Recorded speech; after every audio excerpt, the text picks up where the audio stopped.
My name is Jackson Murray, and I'm a senior history major here at Covenant College.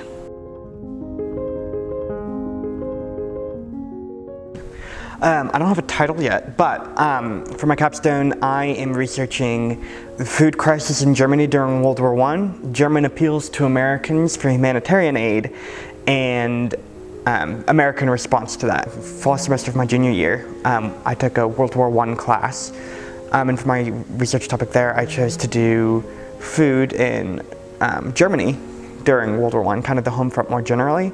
And so I got interested in kind of the effects of food, and particularly the lack of it, has on Western society. And in World War I, Germany was kind of the major belligerent.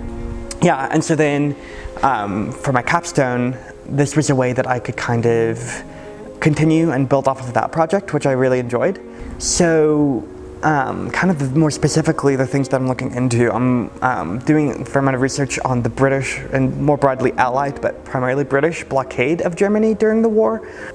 So what's motivating that from the British perspective? How are the Americans interacting with that in terms of American participation at the Paris Peace Conference that drafts the treaty? And then also kind of looking at the fact that the Germans aren't really invited to the table there.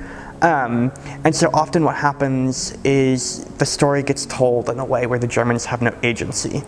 That the Germans are just passive and powerless and have to accept whatever's handed down to them. And there's been kind of a movement in more recent scholarship on the issue that that's not entirely accurate. The German government is exerting pressure on Versailles. They're able to make things more favorable to them in the final treaty, not entirely favorable, but more favorable than they would have been.